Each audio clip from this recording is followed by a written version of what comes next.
Well, good morning, good afternoon, good evening, or maybe even good night. I'm Dr. Franklin. I serve as a professor in the Department of Psychology at Norfolk State University, and this is a presentation dealing with moral psychology. A sense of morality gets at the ability to distinguish between what's right and what's wrong. And oftentimes, when individuals are able to distinguish what's right and what's wrong, they'll use that as a means to make decisions that they base their actions upon. So, in this particular presentation, folks, we're going to start it off by talking about the experiences of a Chinese teacher and theologian by the name of Gilkey. He had the unfortunate experience of being in an internment camp in 1939 to 1945. And after his experience, he had a drastic changing of his viewpoint of human morality. So we'll talk about what his experience entailed. And then after we do that, folks, we're going to talk about how psychologists go about studying morality. And we'll also talk about how primatologists go about studying morality. And then from there, we'll start to explore some of the cognitive mechanisms that allow us to distinguish what's right and wrong and make certain actions. And I'll even present you with a scenario of sorts in which you will have to determine if a couple engaged in what you would consider morally or ethically correct behavior or incorrect behavior. We'll finally conclude by talking about empathy, because that's definitely connected to a sense of morality, and we'll explore if empathetic behavior changes across in groups as well as out groups. So listen, if you're interested in this content, you know what I typically say: get your side piece, get your boo thing, get your hubby, get your fiance, get your wife, get whoever you are in any kind of relationship with. It may not be a romantic one, it's none of my business. Grab them along with the pen, paper, so that you can take some notes, and let's go wheels up with this content. Introduction. Are we selfish at our core? Do we genuinely care about others? Cue Michael Jackson. During World War II, the Japanese military made the decision to send all of the Chinese civilians and all foreign civilians to civilian internment camps. An internment camp is a place where people are imprisoned, especially if it's suspected that they may be allies to an enemy. World War II lasted from 1939 to 1945 and consisted of conflicts between the Allies and the Axis. The Axis was Japan, Germany, and Italy. Gilkey, a Chinese teacher and theologian, in his book Shangtung Compound, recalls his experience of being in an internment camp and how it shifted his perspective of people's morality. He went into the camp thinking that everyone is naturally good, really humanistic perspective. He went into the camp thinking that people care about others. But upon a dispute involving American Red Cross packages and how they should be divvied up to prisoners, he believed that people are civil in times that are good, but they become hostile and regress to tribal thinking and identity when under pressure and stress. Psychologists investigate how mental tools help us to make moral decisions, how emotions impact our judgments and decision-making abilities, how morality develops across the lifespan, and if it's stage-based, like a Kohlberg's moral reasoning theory, and psychologists investigate how aspects of social cognition allow us to act in altruistic ways or for self-gratifying purposes. Primatologists, on the other hand, study the great apes because they are human beings' closest ancestor, and they are interested in seeing if there is a phylogeny to morality. In other words, does morality develop or evolve in a particular group of organisms or not? Additionally, many primatologists will make comparisons between apes and humans to detect similarities and differences in behavior most would deem as being moral. Chimpanzees, for example, will help other chimpanzees, and in some cases human beings, by opening gates, delivering food, sharing tools for the gathering of food, and handing out-of-reach objects to others. Sometimes the behavior involves reciprocity, but not all of the time. Many times the behavior seems altruistic, in which the helping animal has positive affect towards the other. Some chimpanzees will also retaliate when they feel wronged, even if it does not result in a tangible reward. From the veneer theory perspective, moral behavior is only a thin layer on top of many layers of selfish or evil behavior that composes the basic nature of human beings. So unfortunately, this is the lens in which Gilkey begins to view human morality. If the veneer theory is incorrect and below the surface humans have a great deal of empathy, selflessness, and altruism, we would expect to see some of these behaviors in other closely related species. Hence why we have primatologists. Based on previous discussions we've had about type 1 and type 2 thinking, or maybe just information you may know about the cognitive science of religion, it stands to reason that most of our decisions on a day-to-day basis are made using type 1 thinking. Let's just recap the difference between type 1 and type 2 thinking really quickly. Type 1 thinking is intuitive, natural, automatic, fast, and does not require conscious effort. Type 2 thinking is much more conscious, reflective, and slower.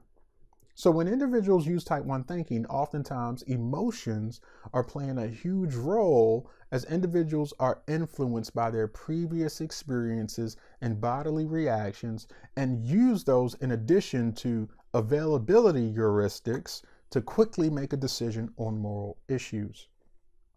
Antonio Damasio is a Portuguese-American neuroscientist who believes that the use of somatic markers in rational decision-making comes from the body's response to a particular situation.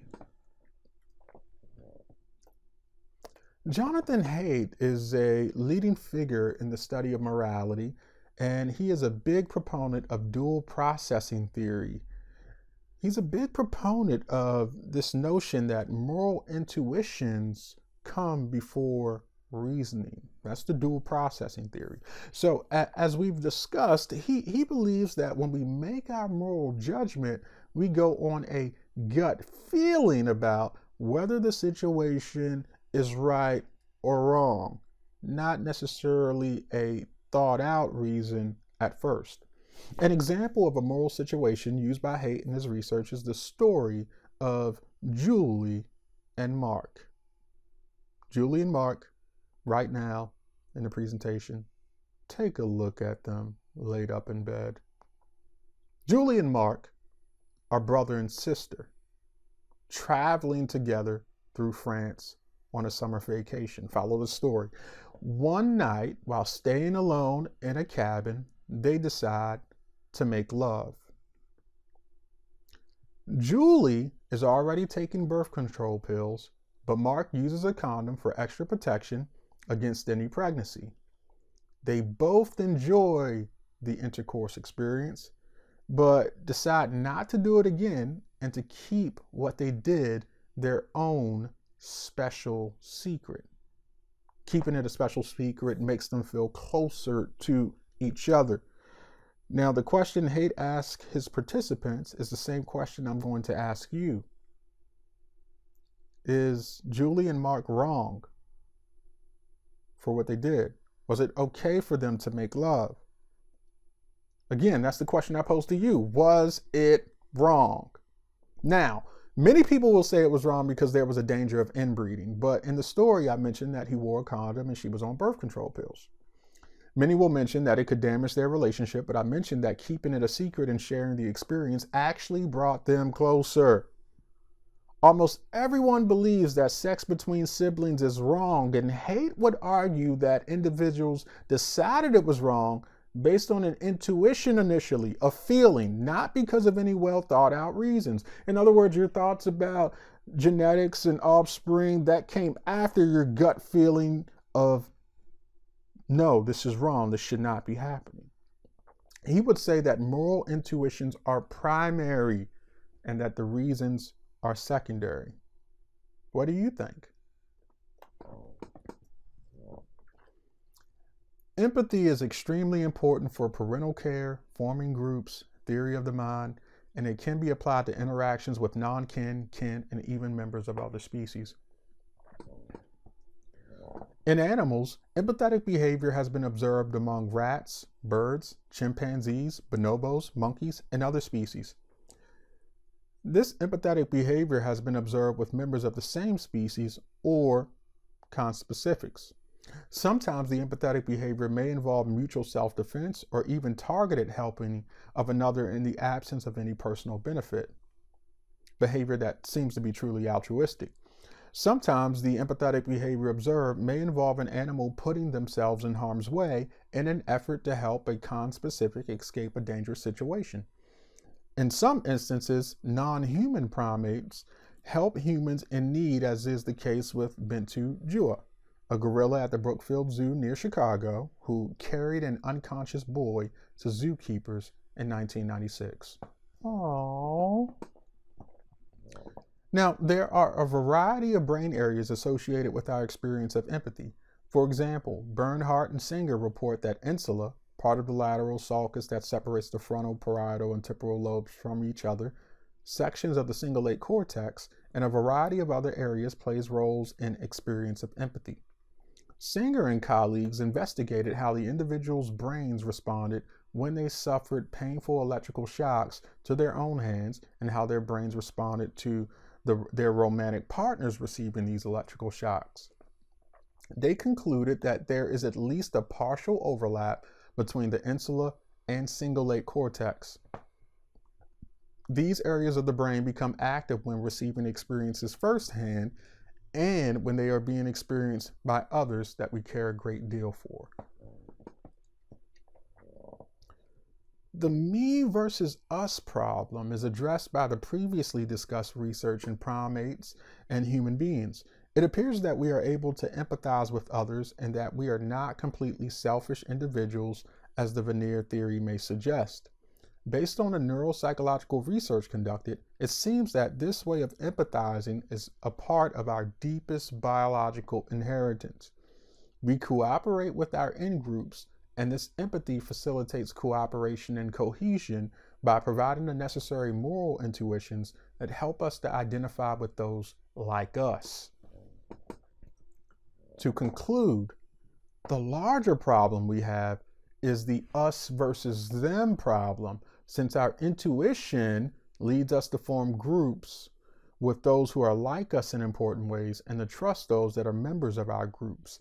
In turn, the same mechanism that allows us to trust members of our own group may lead us to be suspicious or mistrustful or even hate individuals that are outside of our groups. Green would argue that biology encourages cooperation, but only with some people. An intriguing question that I'll end this with is whether or not we can transcend these intuitions to mistrust our outgroups, given that morality developed to encourage in-group cooperation, but at times leads to outgroup competition.